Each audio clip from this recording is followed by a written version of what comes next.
நாம் தமிழர் கட்சி ஏன் இந்த தேர்தல் வாக்கு சரிந்தது அப்படிங்கிறதுக்கு மொத்தம் சங்கரன் அப்படிங்கிற அந்த அண்ணன் வந்து அவருடைய கருத்தை வந்து தெரிவிச்சிருந்தாரு.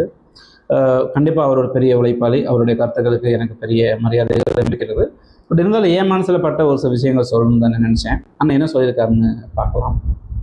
விஜய் இந்த அளவுக்கு தேவையில்லாம நம்ம வந்து அவருக்கு முக்கியத்துவம் கொடுத்து அவரை வந்து நம்மளுடைய எதிர்கட்சியாக பார்த்து நிறைய இடங்கள் நம்ம விஜய் பேசிட்டோம், நிறைய இடத்துல பேசிட்டோமோ அப்படின்னு நான் வந்து நிறைய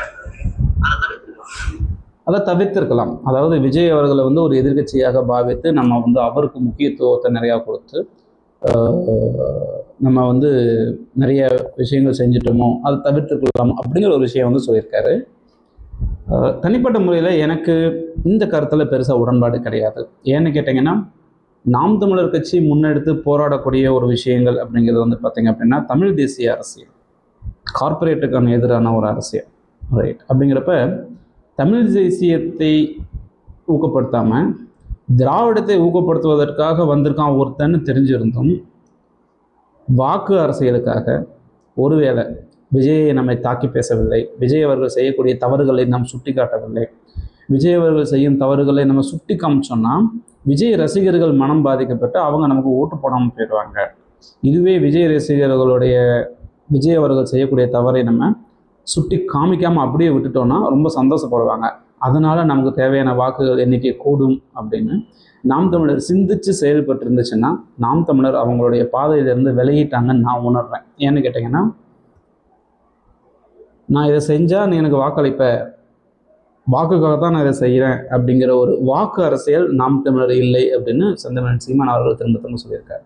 நாம் இருக்கக்கூடியது சேவை அரசியல். ஸோ எந்த அளவுக்கு மக்களுக்கு நம்ம சேவை செய்து கொண்டு இருக்கிறோமோ அந்த சேவை அரசியல். உனக்கு ஒரு பிரச்சனைனா நான் வந்து நிற்பேன், நீ எனக்கு ஓட்டு போட்டாலும் போட்டேனாலும் உனக்கு தேவைன்னு நீ என்னை தேர்ந்தெடுக்கணும், அதுதான் அது இருக்கக்கூடிய கணிப்பு.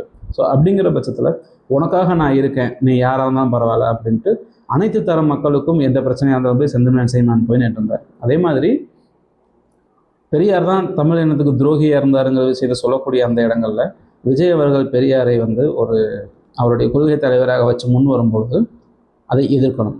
ஒன்று. இரண்டாவது, இங்கே சினிமா மோகத்தில் தான் இளைஞர்கள் வந்து நிறைய ஆதரவு தெரிவிச்சிட்ருக்காங்க அப்படிங்கிறத முன்கூட்டியே கழிச்சு இதே தமிழ்நாடு அரசியல் சினிமா மோகம் இருக்கக்கூடாதுன்னு நாம் தமிழர் கட்சி நினைக்குது. அப்போது ஒரு தலைவனை நீ தரையில் தேடு, திரையில் தேடாதங்கிற ஒரு கருத்தை முன்வைக்கும் போது அப்போது அந்த தலைவன் செய்யும் தவறுகளை நாம் சுட்டிக்காட்ட தான் வேண்டும். அதன் விளைவாக நமக்கு வாக்கு இழப்பு ஏற்படுகிறது என்றால் இது ஒரு போரில் நடக்கும்போது ஏற்படக்கூடிய காயம் போன்றது. நம்மளுடைய பாதையில் நாம் சரியாக தான் இருந்திக்கிறோம் என்று நான் நினைக்கிறோம்.